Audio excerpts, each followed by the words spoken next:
Hey there, welcome back to the Fantasy Football Game Plan. It's week 11. We're breaking down the DraftKings main slate. We'll hit all the big questions. How's the weather looking this week? Which injuries could shake things up? And where can you still find the value plays this week? There are lots of pay up options this week, so those value plays are going to become very important. Which ones do you have to have? Don't forget to hit subscribe and drop a comment with your favorite picks as well. How did you do on last week? Last week, I was kind of kicking myself. So the lineups we actually gave out did pretty well. And I was happy for that, but I just kind of wish I had actually played them. So I was scared off of the Giants and Chicago game because of the news about the weather, the snow flurries. I mean, the forecast, I was seeing a Chicago forecast that said 1 to 16 inches, somewhere between there. And I'm like, all right, that can't be the game I'm stacking up. And I ended up destroying that lineup. And it went for like 180 points, and it would have cashed and at least had a pretty good day. Yeah, So I was kind of I kicking did myself play there. mine. Did I you do played well with mine. it? I did. It was almost to 200 points. I think 197. So it did very well. I think it cracked the top 100 in the single entry contest. So I'm glad that I did play it. It was kind of funny though. I made two other lineups for the week. I only did 3. And I had those 2 tokens, those no sweat tokens. Well, the 2 that I used the no sweat tokens on, they both cashed, and the one that I didn't did. But overall, I liked the reads we had. You know, we were all over Gibbs and Achan. We liked Jamison Williams, Juwan Johnson. We had some good reads in there, just not quite all the pieces all in the right lineup. Yeah, that's true. So let's jump into this week. Teams with a bye. Colts have a bye and the New Orleans Saints have a bye. They are off. Sunday morning, we've got another. This is our last early Sunday morning game, thank goodness. This one's Madrid, Washington at, I can't say at Miami, Washington and Miami playing in Madrid. Yeah, I And think I'm then fine sleeping in for that one. yeah, I actually scheduled a tea time, so I'm gonna go try to play golf during that game. I can't lose another Sunday morning. The Lions at the Eagles is Sunday night, and that's gonna be very interesting. And Monday night is Cowboys at the Raiders. So those are all off our main slate. Our first game that we're gonna jump into with our highest point total is the Cincinnati Bengals at the Pittsburgh Steelers. Pittsburgh's favored by 5.5 over under 49.5. Are you loving this game? So I am very interested. You know, last time we saw these teams, those old quarterbacks were slinging it. They combined for 64 points and 600 passing yards. I think there's a lot of value here. We also saw Jamar Chase get the 19 targets, but we know it's not going to be the exact same script as we saw a couple Thursdays ago. It's just where can we actually find that value? It's not going to be the same script. There's chance of rain. I'm going to toss that one in there. As much as we love to ignore the weather that we didn't last week. At least it's just like a 50% chance of rain, and these teams can still get it done in the rain. We saw signs of Joe Burrow, so I'm sure that's going to motivate the Bengals a little bit more. I think we get the points again. I haven't seen either of these teams show any life of defense. So I like it. Let's go into quarterbacks. So we got Aaron Rodgers and Joe Flacco and 5,500 and 5,400. Which of these quarterbacks do you like more? Yeah, the only one that I can go here is Flacco just because he's connected with Chase and Higgins. DK has kind of disappeared. So even though we're talking about the quarterbacks, it's more because of the pass catching options that I prefer Flacco. Are you on the same boat?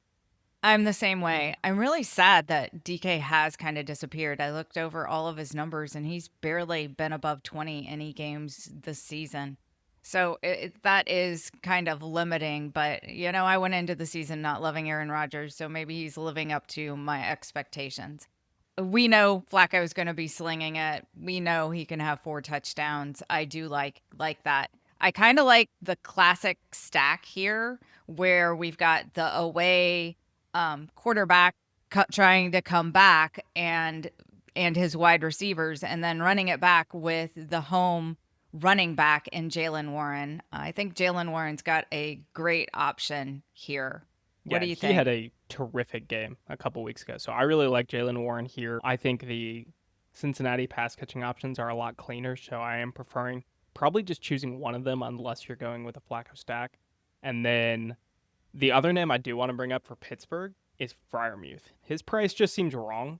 where even if we think about him as a wide receiver, I think this might be a rare occasion where you can kind of get away with playing two tight ends, because if we just view him as like a wide receiver and they're playing so much 12 personnel, he basically is like a wide receiver for Pittsburgh.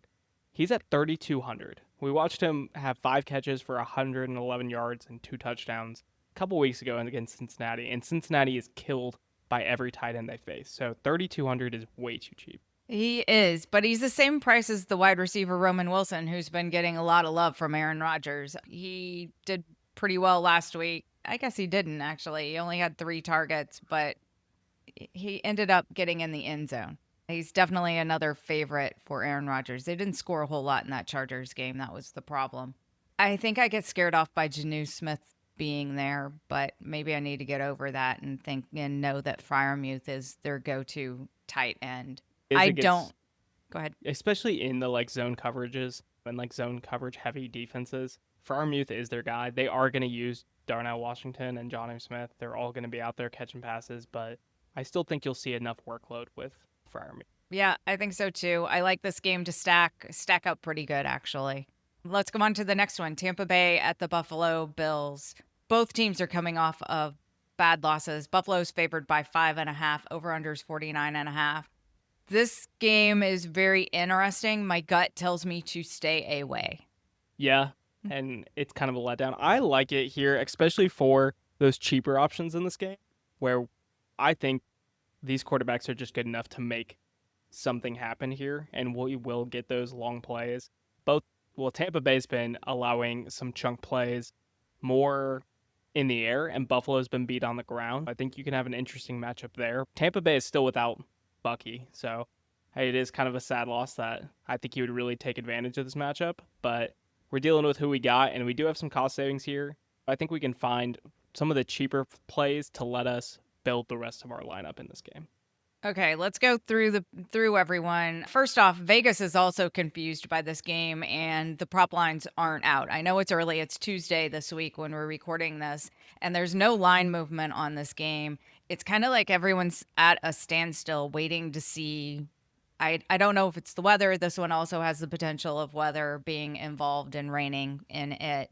But the prop lines, I couldn't find anything for this game, telling me that Vegas is still trying to figure this one out and get a better feel. Maybe they are waiting to see if there's any sign of Bucky Irving before they definitely decide it. Maybe they want that Wednesday he didn't show up to practice before they commit to the prop lines here.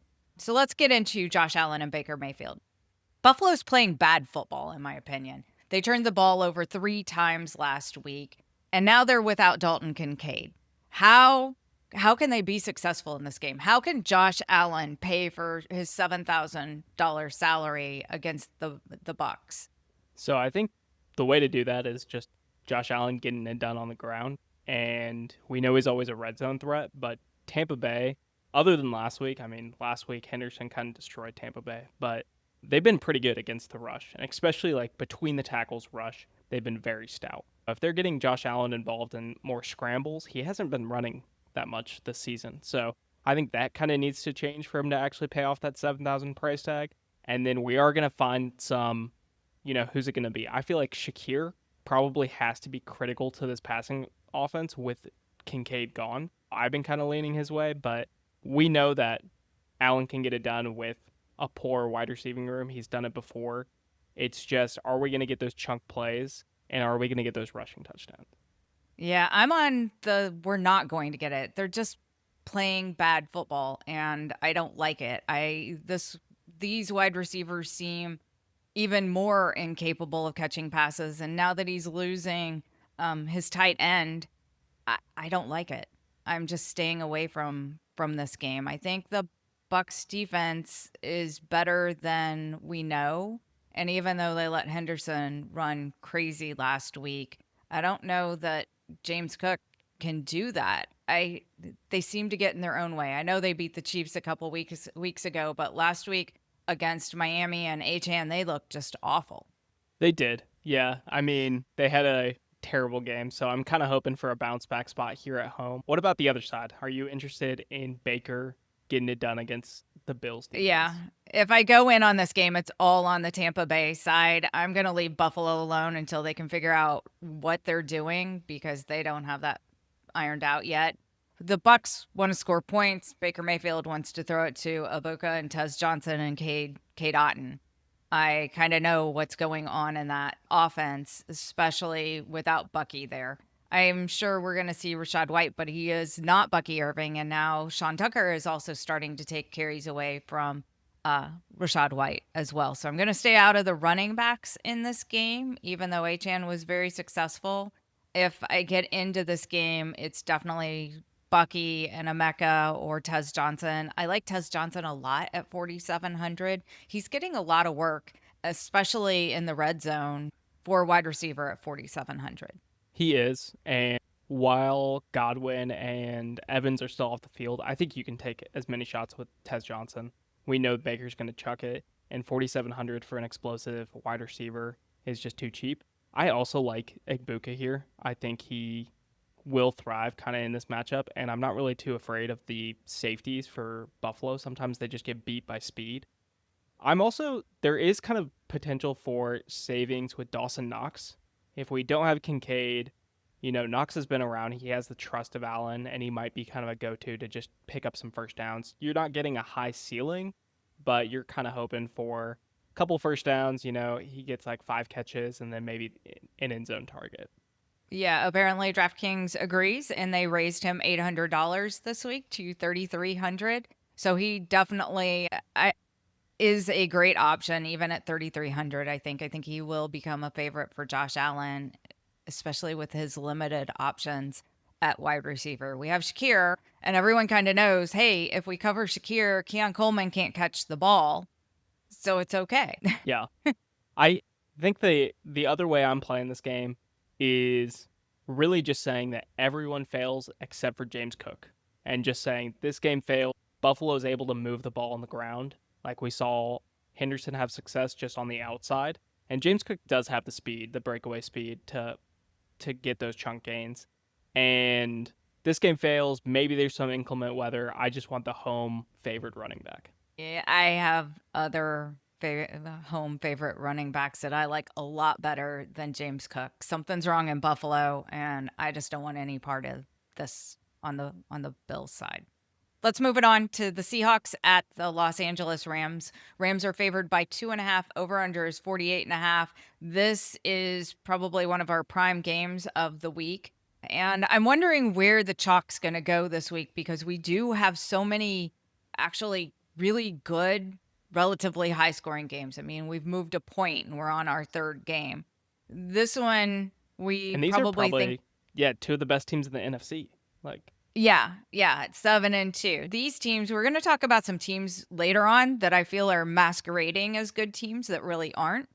These are not 2 of them. These teams have it going on, and it's going to be interesting to see if their offenses or defenses take over. But I feel like good teams that have good offenses find ways to score against even good defenses.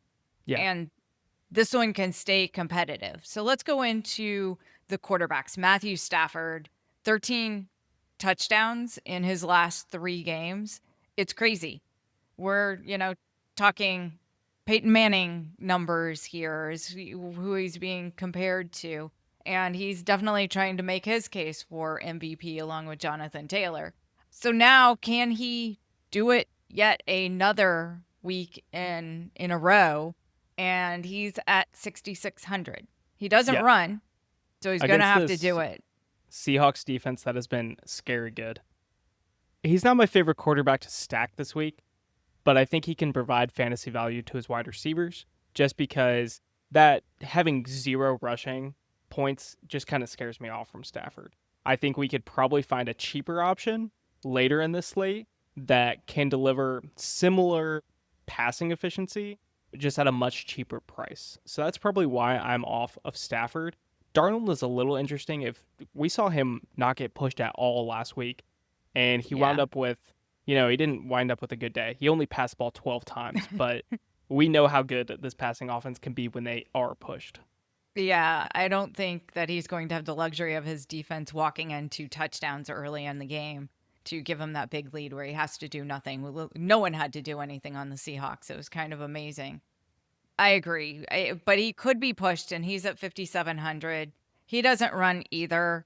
And when you start talking about, the cost for the quarterbacks, I just kind of like Flacco then. He's cheaper than both of these guys, and I know he's going to be throwing it probably more than these two will be. So I just have quarterbacks I like better, but they're usually all of our weeks have had quarterbacks who were equal. They were fairly equal. We're seeing so many quarterbacks in that 25 to 30 point range, and we're seeing very few. I don't even know how many we've had that have been over that 30 mark. And we haven't had those big, like Josh Allen weeks or Lamar Jackson weeks where we're hitting the 40 points because they're running the ball in. We're just not seeing that this year. So a lot of these quarterbacks can deliver, and we've got a lot of people we want to spend on. This isn't where the quarterback's not where I'm spending it. Yeah, exactly. Most of the quarterbacks we've been talking about all year, and like we saw last week, Davis Mills was the number one quarterback. And like Yeah. you're just looking for those cheap quarterbacks, and there hasn't been one of the elite options that kills you on a slate. No. Let's go to everybody else then. So Jackson Smith Najigba or Puka Nakua? My lean is Puka, but I'm really curious to watch the injury report for Devontae Adams, and that'll kind of tell me a lot. I mean, if Puka's alone, then who knows how many targets he's going to get. He might see the ball like 20 times. Yeah. But that is going to be interesting, and that would be kind of my lean.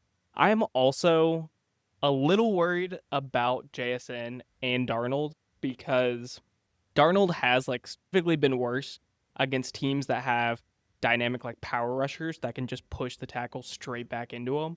And we saw this last year with the Vikings, with Darnold with the Vikings.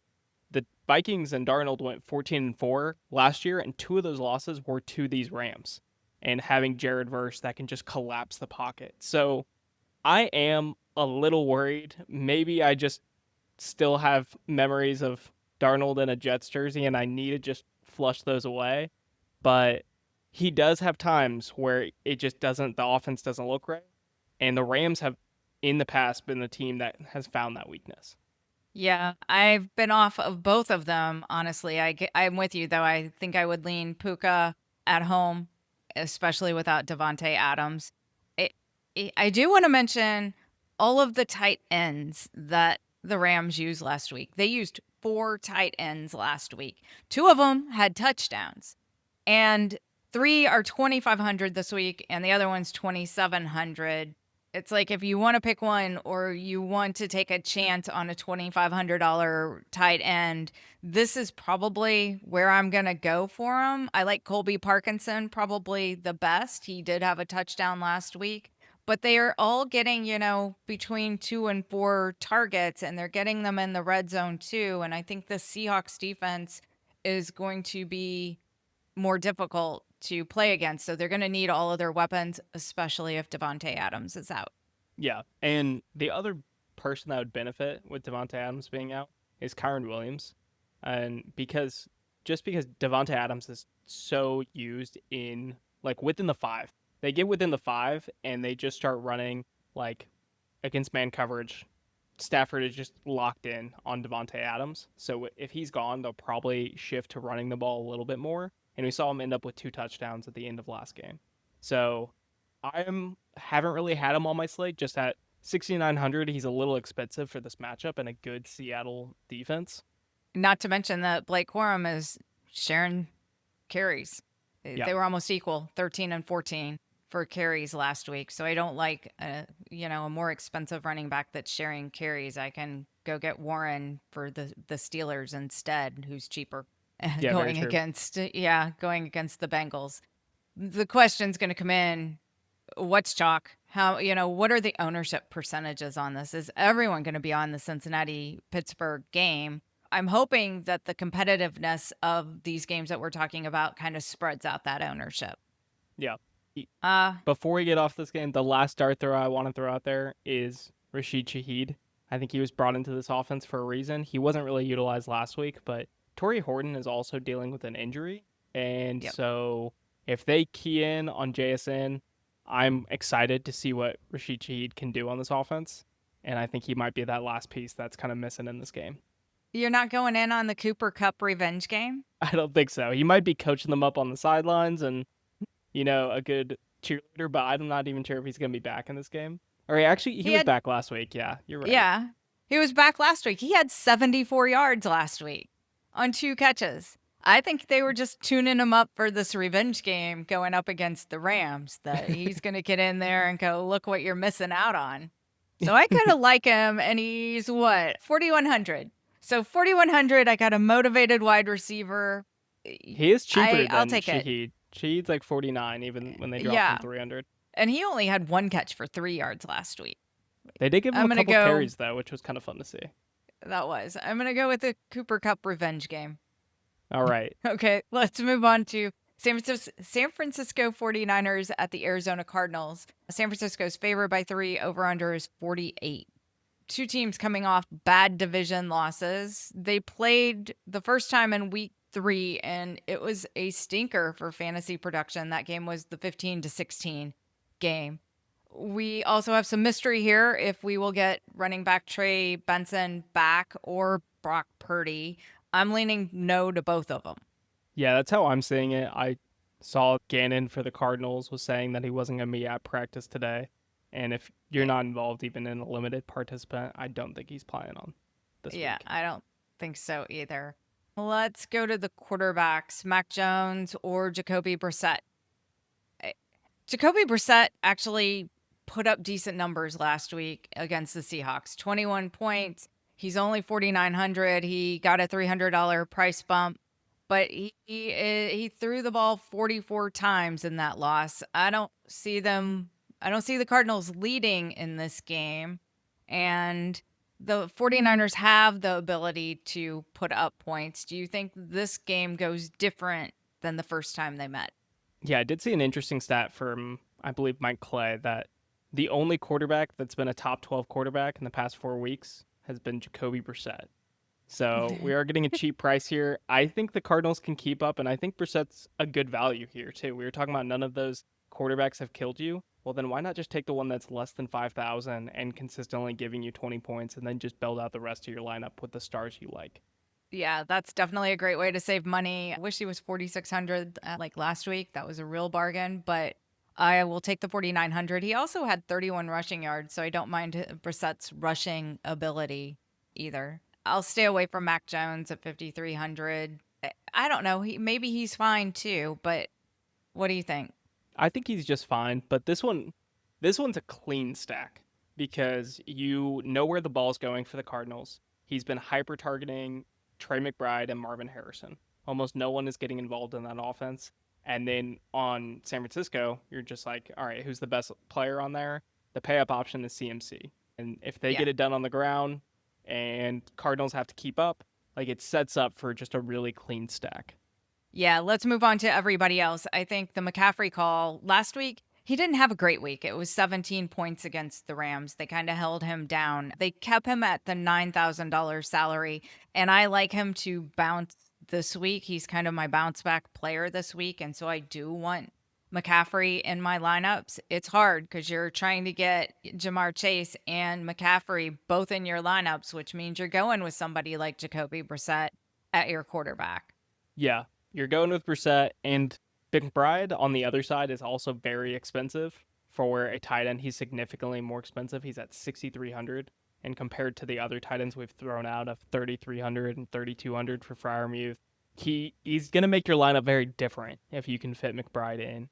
And I think he's set up to crush here. Even though he's had some great weeks, I think this is a great matchup. We finally saw the Rams, like we were just talking about, take advantage of Fred Warner being gone and kind of that vulnerable linebacker core in the passing game for the 49ers defense. So I think McBride is set up to crush here too. I do like McBride here as well. I think to get over the $6,300 price tag, I have to think of him as a wide receiver. And then in your flex spot, you're just going with another tight end. You're just viewing it as your tight end is your wide receiver. And then, go with somebody cheap at Fryermuth at 3,300 or one of the Rams tight ends, Colby Parkinson at 2,500 to save the money so you can pay for McBride, who's got a wide receiver salary. Yeah. And Uh, Harrison is getting the targets. He did catch a touchdown, but we need some more of those targets to actually convert. He was only 3 receptions off 12 targets. So you're hoping that that can actually finally connect with Brissett this week. Yeah, definitely. Harrison worries me a little bit. I know he's going to get the targets though, so I do like that. At least he's got a chance, unlike some of these wide receivers like Roma Dunze that likes to deliver zeros, or Quentin Johnston that gets, nothing. I know Marvin Harrison Jr. is going to get targets and have a chance at catching passes. He did get bumped $500, which is a little difficult to go with on only 3 catches, but 5,800.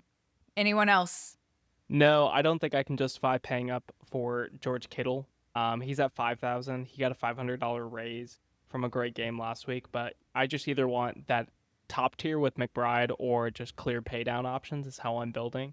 And I Yeah. mean, we're still on Ricky Pearsall watch.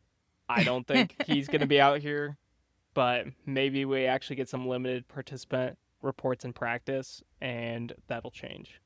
We'll see. All right, let's move on to the Chicago Bears at the Minnesota Vikings. Minnesota's favored by 3, and the over-under is 46.5. This is a dud game to me. That's not how I'm seeing it. I like this game.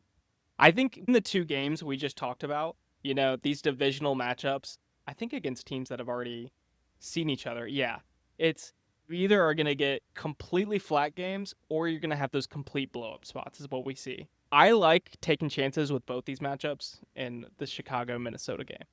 I don't like this one. The Bears are masquerading as a good team. J.J. McCarthy only looks good if they're running the ball, and he is not passing the ball.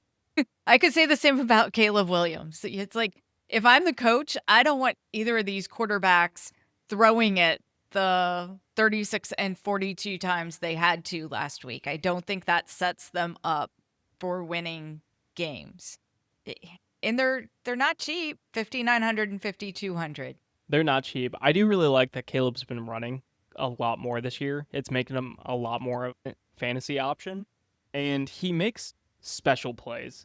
It's just trying to make those routine plays where you'll watch a Chicago Bears game and he'll make a play like very few quarterbacks can make, like a throw on the run that's right on the money. But then it's just the panic mindset. You can kind of see him be there. The pocket's clean and his mental timer has hit and he starts like scrambling around when it's like, you had a clean pocket. You can sit there and deliver it to Rome. So hopefully we get that on a little bit more consistent of a basis. But no matter what, this Ben Johnson offense has been putting up points. They have been fortunate about who they've been playing, but I like here against kind of that second time they get to see this Vikings defense. I just don't like either of the quarterbacks, and I think they're going to try to limit. I would try to limit them. I mean, their completion percentages last week were not good. Caleb was 55% and JJ McCarthy was 47%. I don't want a quarterback with those completion rates throwing 42 passes. I guess Yeah. you got to throw 42 because you're not connecting. But the fact is, they're running a lot of plays, and that's always good fantasy wise. I'm still out on both the quarterbacks. Even Caleb, I mean, if you look at his numbers, he did rush last week. He rushed 8 times for 63 yards. He had a rushing touchdown, but he was still worth 25 points. I It think it seems was good like, enough for like a top 5 or top 6 quarterback though on the week. yeah, but when you're rushing that much, shouldn't you have a higher score? He didn't even throw interceptions. He just wasn't completing that many passes, I guess, or not for that many yards. He's just not my favorite quarterback on the slate. And The JJ McCarthy certainly isn't. the one stat I want to bring up is kind of that Minnesota defense and just the second time you see them. I think the Minnesota defense catches a lot of teams off guard. They're so different than a lot of other defenses you'll see throughout the season, and they bring the most blitz or like simulated blitzes. They play in kind of cover 3 up there with number 1 in the league. So they catch teams off guard that just are not used to that style, and they can catch them off guard. So the second time that a team has played against Minnesota in the season, we've seen Ben Johnson as a play caller, when it's the second time against a divisional opponent, 4-2, averaging 27 points per game. Flores defense, the second time they're playing a divisional opponent, they are allowing 25 points per game, about 3.5 more than their average, and he has a 5-8 record. So you're not really able to catch teams off guard when they already have film on you and they can game plan about what you're going to do. All right, I'm still not buying in. Let's go on to everyone else. You're trying to sell me. I'm just like, nah, this is just not. This is a dud for me because I want to run Aaron Jones, and I am very interested in Aaron Jones. The way to make JJ McCarthy look good is run Aaron Jones. Yeah. And at 5,500, and he's the back. He's not going to be sharing like DeAndre Swift and Kyle Monangai. I don't have to worry about that whole share situation. It's Aaron Jones. We get a little Jordan Mason when he gets tired, but that's it. So 5,500, I've got a lead back in a good matchup with the Chicago Bears that have been giving up yards on the ground. So I'm definitely interested on Aaron Jones. He's on my short list of players. Everyone else is too expensive. The wide receivers in this game, the quarterbacks cannot support a high cost. So Justin Jefferson, there's no way that JJ McCarthy can support Justin Jefferson's $7,500 price tag. I'm back on the other side where I also really like Aaron Jones. I think he's great in this matchup and one of my favorite running backs. But for Justin Jefferson, he's just that talent level that I want to bet on no matter what. I mean, we're seeing Jamar Chase put up crazy numbers with Joe Flacco. We know that when you just have a talented wide receiver, sometimes they will have these amazing games out of nowhere. And Jefferson's been contained the past 4 weeks. He hasn't hit 100 yards in 4 weeks now. He's now going against that Bears defense that averages the 26th most passing yards per game. So he only had 4 catches on 12 targets. I think that's going to change. Something has to give in this Minnesota. I think he has a bounce back opportunity here. Yeah, if I took a chance on somebody, it's going to be one of the cheap wide receivers, either Jalen Nailor or Jordan Addison. Nailor is 3,500 and had 26 fantasy points last week. And Jordan Addison also had 11 targets last week, only caught 3 of them because who knows what JJ McCarthy was throwing at. But he at least is at 5,500. So I'd rather save some and still get part of that game on this. I don't hate those plays. I'm off of Justin Jefferson as with JJ McCarthy in there. I really like Aaron Jones though. I think that's how you solve the McCarthy problem. Let's mention the tight end, Colston Loveland as well. He's the only one that I'm probably willing to go in on the Bears side. I think Komet will probably miss another game. Well, no, he was back last week, wasn't he? He was. Loveland has taken over that tight end 1 spot. Yeah, so I don't mind him. He's 3,600, but again, there are tight ends that we love a little bit more. Shall we move on to Green Bay at the New York Giants? Let's do it. Green Bay's favored by 8.5. Over under is 44.5. This game is going to be painful to watch with Russell Wilson in there, even with Brian Daboll gone and the offensive coordinator taking over. I don't like it. I will mention that the pricing is very interesting on quarterbacks because DraftKings has oddly raised both Russell Wilson and Jameis Winston $600 to $4,600. Are they trying to tell us maybe we don't have to watch Russell Wilson? Man, I wish we were getting the Jameis Winston news. Maybe they just thought that Daboll was getting fired and that the new coach would be like, hey, this is just going to be a more entertaining product. That works for me. I'll pay to see that because I like to watch Jameis Winston throw the ball. And that's a lot more fun than watching whatever Russell Wilson does, which is run and hide. Yeah. He also, we've seen some value from the Giants. I think without Dart here and just this depleted wide receiving core, Dart was getting it done on the ground. And that's how this offense was staying on pace. So I don't think Russell Wilson will continue that. No, I don't think so either. I think if they want a chance, then they need to put Jameis Winston in there and just entertain us at least. But I'm out on Russell Wilson. I'm going to be out on Jordan Love as well. He just hasn't shown a whole lot, and they're wide receivers. And with Tucker Kraft gone, that's just a big big hit for Jordan Love. I still think they can win this game, but man, it's not going to be very entertaining. Yeah, I think kind of getting off of the quarterbacks. I mean, how many carries is Josh Jacobs going to see? This is one of the worst rushing defenses in the league, and that's what Green Bay wants to do in the first place. They want to just run the ball and keep this offense on pace. So I think he Yeah, might see like 25 carries at least. I think so too. Josh Jacobs is on my short list, as well as the Green Bay defense, even though they're on the road. Anyone I else? Do we even like the even need to? Giants defense. We watch Green Bay slow these games down and just kind of let teams hang around and don't score many points. I mean, look at Carolina the couple weeks Yeah, ago, where I think they scored 10 points or 13 points, and they end up getting upset. They just let teams hang around. They don't blow anyone out. So the Giants, I think, are the second cheapest defense on the slate at 2,300. And if you need the savings, I think they're you can fine. do that and hope they get a couple sacks. Yeah, exactly. I don't see Green Bay putting up a lot of points, so you'll get some points there on your defense. Yeah, definitely fine. And they're at home.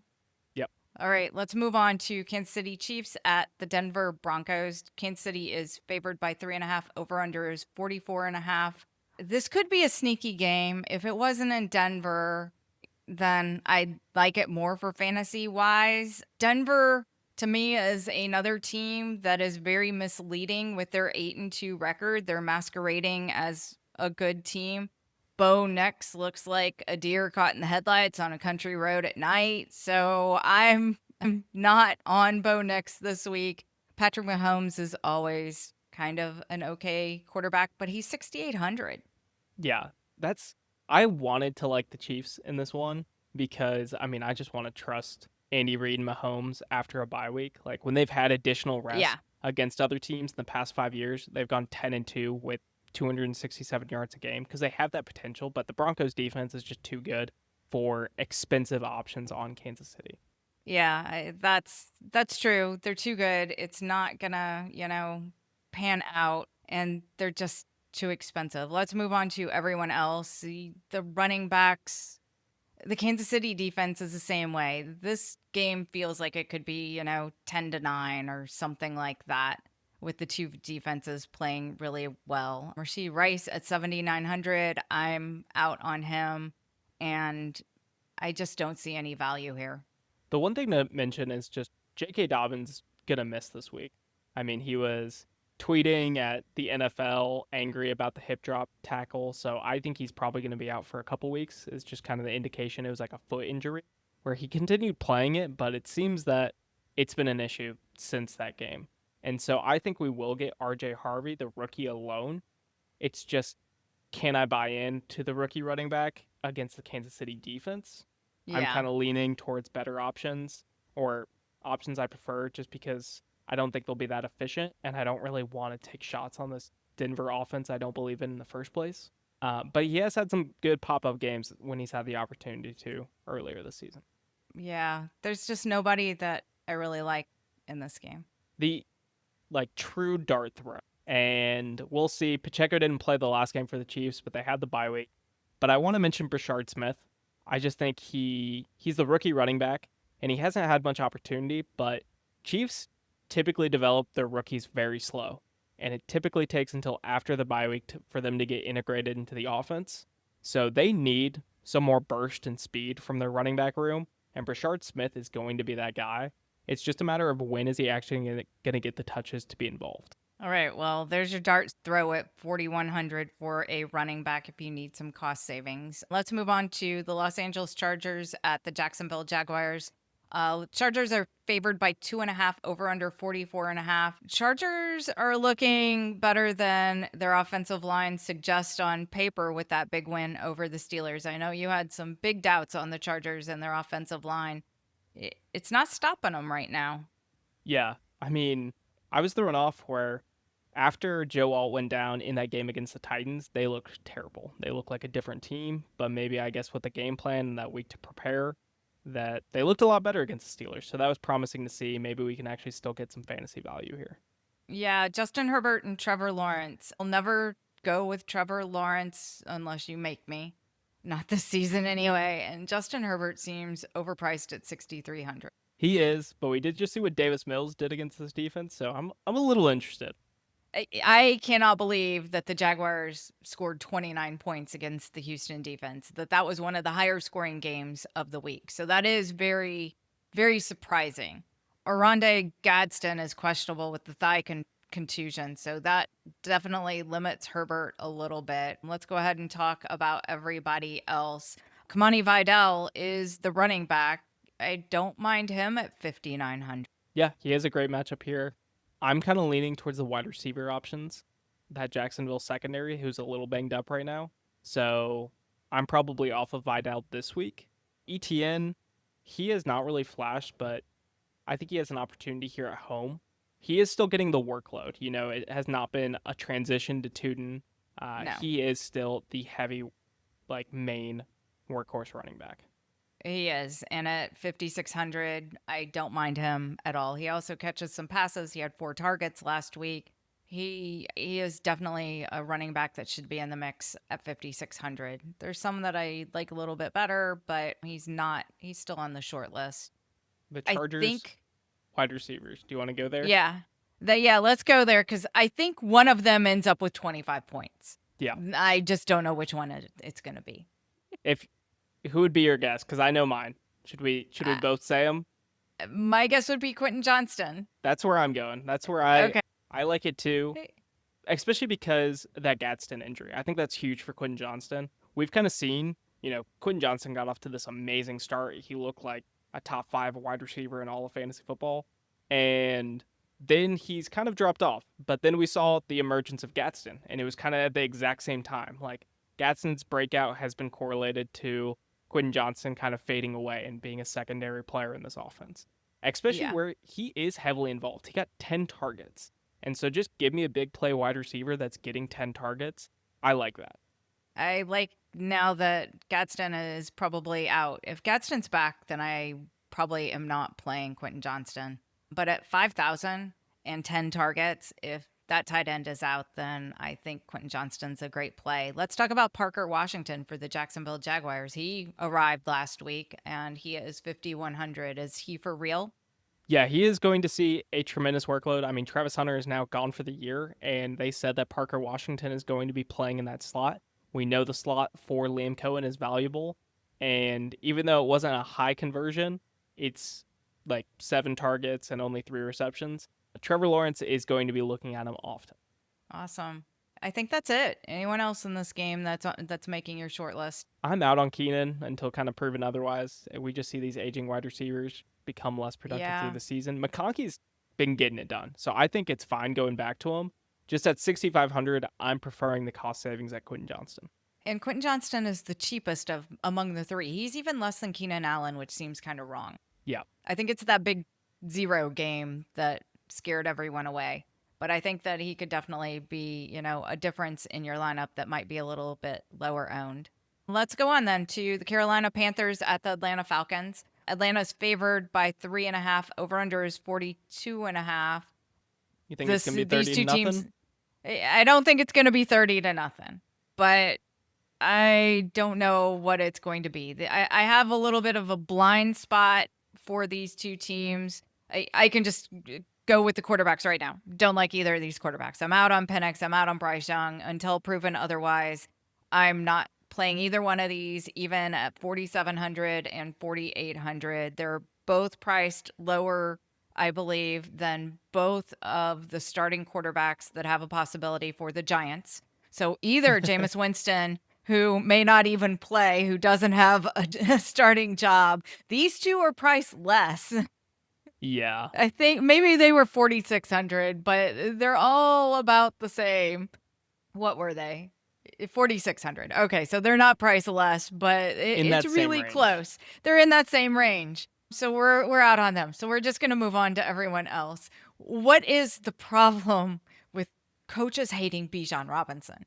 Why do they love Tyler Algier? Yeah. And I feel bad for Bijan. Bijan should be Jonathan Taylor.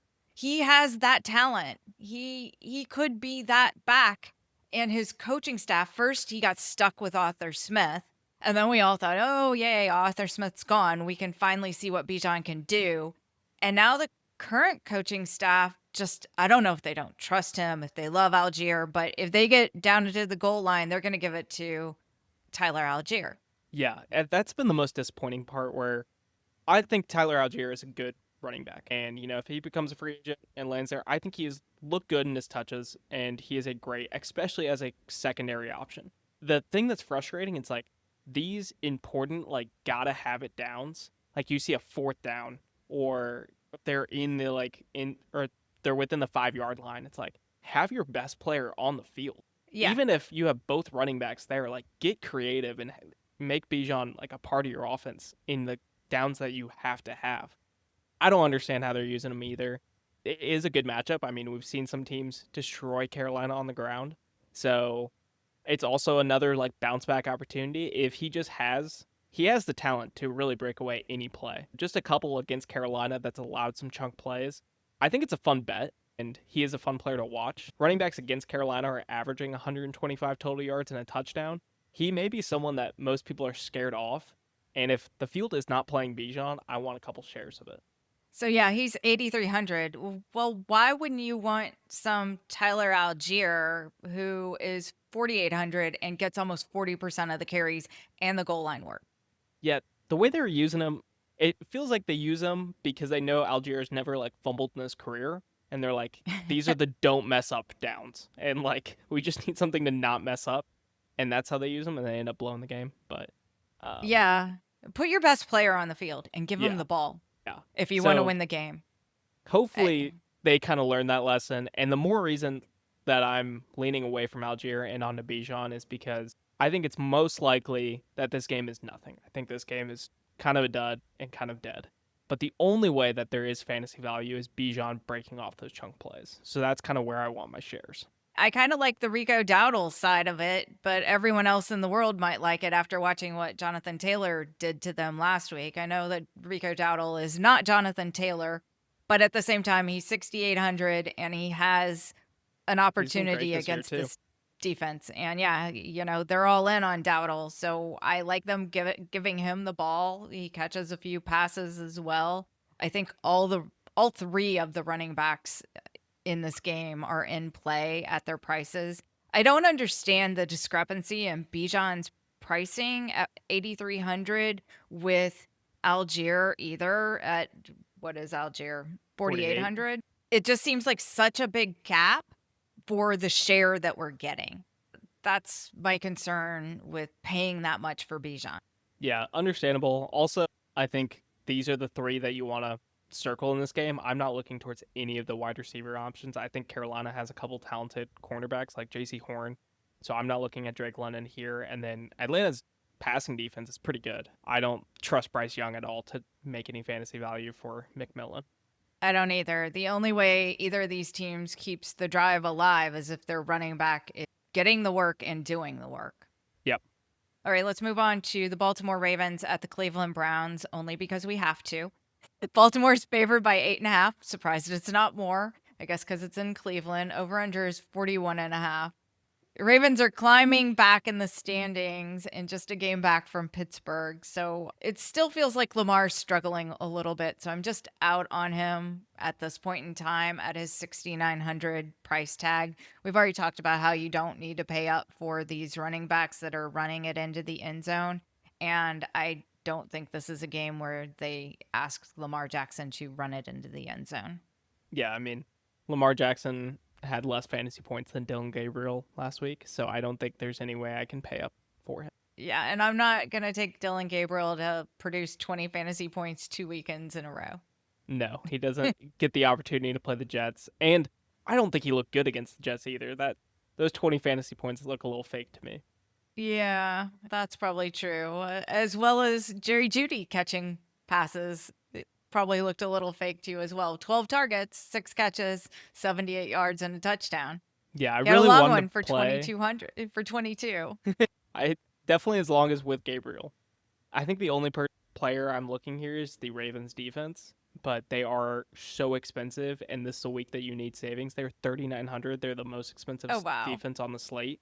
So you are like tremendously paying up. I haven't been able to make it work. I think it's interesting if you can find them and get different because I think they might have kind of their way in this game.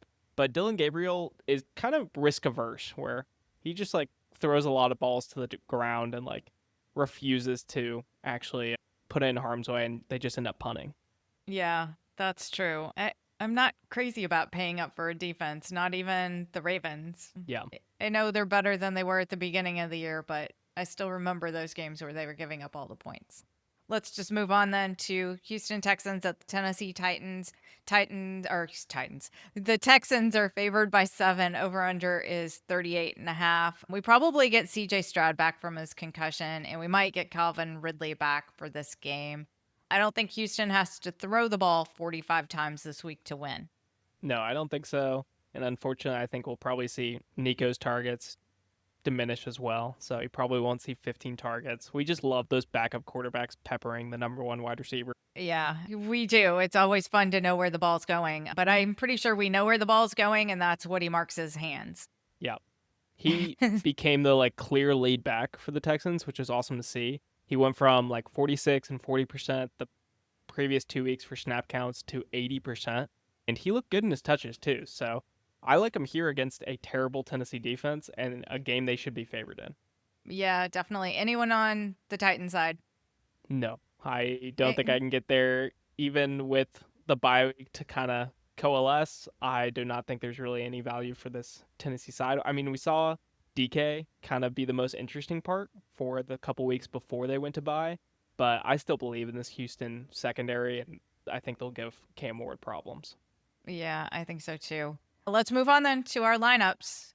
Who wants to go first? You want to go first? You can run through it. All right, I'll go through it. So I'm going with the Bengals coming off their bye week against the Steelers defense that's giving up a lot. So we're going to stack Joe Flacco, Jamar Chase, T. Higgins. I'm going to go with both of them. Flacco can support both of them. We've seen him do it before. I also want to make sure that I am getting wherever the 5 touchdowns go. I want to kind of try to make sure that I get all of them with both the wide receivers. Then we're going to bring it back with Jalen Warren because the Steelers should be able to run. They like to run. Aaron Rodgers wants to run the ball, so he doesn't have to throw it. So we're going to come back with Jalen Warren in that game. Then I'm going to add in Christian McCaffrey to bounce back against that Cardinals defense. And I'm going to finish off my wide receivers with Cooper Kupp to have his little revenge game against the Rams. And I'm going to use the Rams tight end Colby Parkinson at 2,500 to save a lot of money. I wish I had more to pay for Trey McBride, but I just don't. I did have enough though to pay for Woody Marks, and I just like in that Titans game, they just need to eat up the clock and run the ball. So I think Woody Marks at 5,400 is just a bargain. Another option is to swap Aaron Jones for Warren, and then you can replace Tez Johnson for Cooper Kupp if you like that option instead. Yeah, I think those are great, and especially with Jamar Chase, T. Higgins, and Christian McCaffrey, you just have tremendous ceiling right there. And then as long as those, you're not asking too much from those cheaper plays. Yep, definitely. So for mine, I've got a couple similar players. And the first one I'm looking at is I want that cheap quarterback and Jacoby Brissett. I'm saying none of the quarterbacks have the amazing 40-point game again. And so Jacoby Brissett, we know where the ball's going. I want to include Trey McBride. I'm actually not including Marvin Harrison Jr. on this one. Just saying that Trey McBride probably gets the 2 touchdowns. And for my running backs, I've got Chris McCaffrey and Woody Marks. And for the reasons we outlined, for my wide receiver, Egbuka and Shakir, kind of that mini correlation within that Tampa Bay and Buffalo game. And then T. Higgins getting a piece of and then T. Higgins and Freiermuth actually kind of stacking up for the mini correlation in that game as well. And then I talked about the Giants was about the only defense I could afford at that price and with my remaining salary. So I'm just hoping that Green Bay does not do too much. Yeah, I think I forgot to mention I went with the Chargers defense, but yeah, they are a great option for them. As well. Yeah. And I like that.